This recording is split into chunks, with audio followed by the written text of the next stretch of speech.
Olá e bem-vindo ao nosso canal. Eu sou o Douglas Assis e você está no Senso Crítico. E hoje nós vamos falar de metáforas.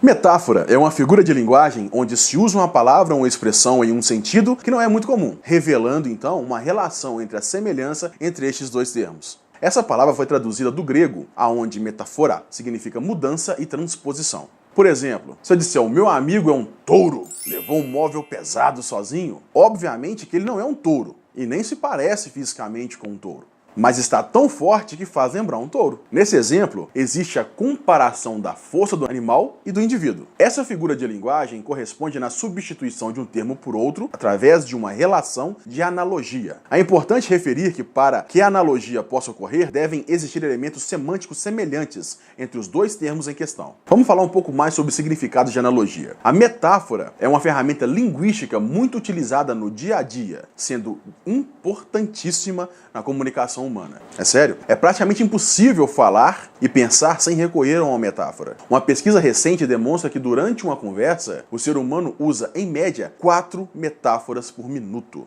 Muitas vezes as pessoas não querem ou não conseguem expressar o que realmente sentem. Então, elas falam frases por metáforas onde o seu significado fica subentendido. Vamos dar aqui uns exemplos de algumas metáforas. Eu tô sempre dando murro em ponta de faca. Eu carrego o mundo nos meus ombros. Os jogadores já estão preparados e estão neste lindo tapete verde. A metáfora do iceberg, ela consiste num fato que muitas vezes a parte visível de um iceberg, desde a superfície, é muito pequena quando se comparada com a parte do iceberg que está submersa. A metáfora do iceberg é frequentemente usada para descrever a mente humana, em que a parte que fica à superfície é a parte consciente, e a parte maior, a submersa, é a parte relativa ao subconsciente. Essa metáfora pretende fazer com que as pessoas entendam que muitas vezes há muito mais verdade além do que aquela que os olhos podem ver. Através dessa mesma metáfora, também podemos aprender que há muita coisa além do superficial e que muitas vezes tem mais valor do que aquilo que está à superfície e é visível para todos. A metáfora da vida cotidiana, em inglês Metaphors We Live By, é um livro de autoria de George Lakoff e Mark Johnson. Essa obra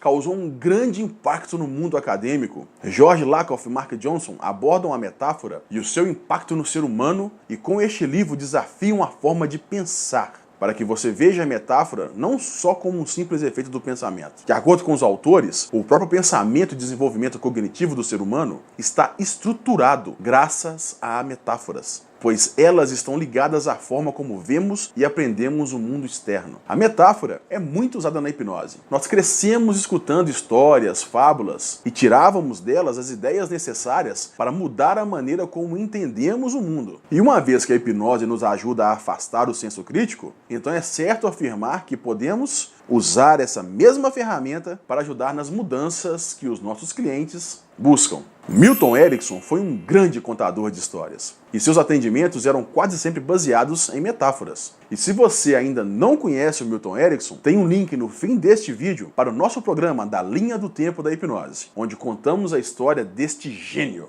E se quiser conhecer um pouco mais sobre o modelo Milton de linguagem, é só clicar no outro link no fim dessa página também. Diferente do que se imagina, as metáforas não necessariamente necessitam ser fábulas. Elas não precisam contar a história de animais falantes com um moral de história. Elas apenas necessitam causar introspecção para que o seu cliente internalize suas palavras e perceba nelas uma possível mudança de estado.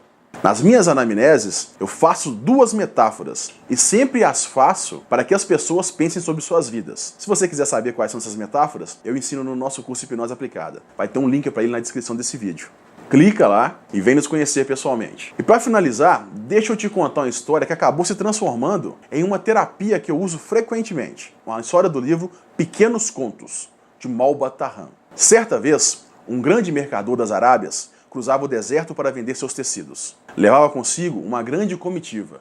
Ao cair da noite, o deserto trocava o calor insuportável por um frio quase inconcebível, e grandes acampamentos eram montados por vários outros mercadores, para que juntos pudessem vencer a noite desértica. Este grande mercador havia acabado de chegar ao acampamento quando se deparou com um pedinte que gritava aos 4 ventos: "Eu tive o futuro do mundo nas minhas mãos." Este mesmo pedinte apontava para alguns mercadores, chamava pelos seus nomes e então gritava: "Você só está vivo porque eu quis." O mercador, assombrado com aquilo, resolveu convidar o pedinte para sua tenda.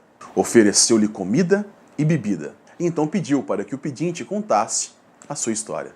O pedinte então disse que seu nome era Mohammed e contou que fora um dos maiores mercadores das Arábias.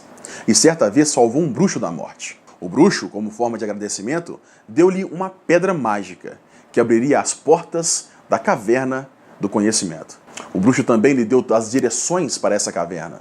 Todos conheciam as histórias dessa magnífica caverna, que era o local onde se encontravam os nossos livros da vida, e poderíamos ter um vislumbre do que estava escrito para se tornar nosso futuro. Mohammed, cego pela ambição de conhecer o seu próprio futuro, correu para o local indicado e foi recebido por um gênio, que o impediu a sua entrada. Ao mostrar a pedra mágica, o gênio se retirou e disse que o homem tinha alguns momentos para desfrutar das maravilhas do tempo dentro da caverna. Mohammed entrou caverna adentro e procurou pelo seu livro. Ao ler as últimas páginas, viu que morreria dentro de uma tenda rica, rodeada de servos e muito dinheiro ao seu redor. Feliz com o seu fim, decidiu ver o que aconteceria com seus adversários.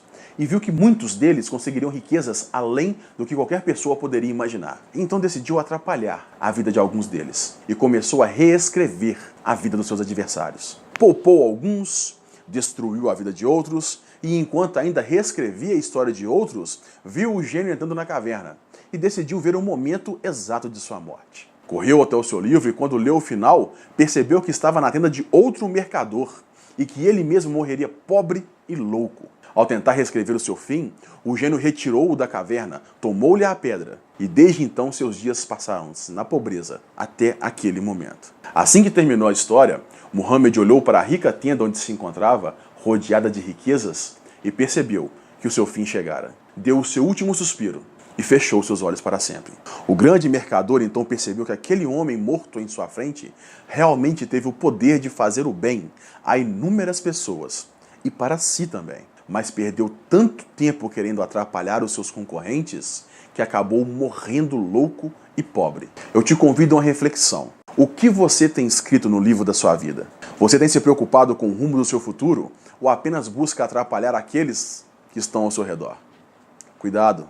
Um dia você pode se ver em uma bela casa com riquezas ao seu redor, mas teria a vida valido a pena? Eu espero que tenha causado uma boa introspecção em você. Eu espero que essa metáfora tenha causado um Big Bang aí dentro e te tire, talvez, de um momento difícil que você esteja e que seja o primeiro passo em direção a um futuro melhor. Eu espero que você tenha gostado. Curte, compartilhe, comenta, fala o que você gostou da história. Se gostou, pode ser que daqui a pouco apareça aí um novo quadro sobre algumas histórias interessantes que a gente costuma contar. Então, um grande abraço, olha pra mim e durma.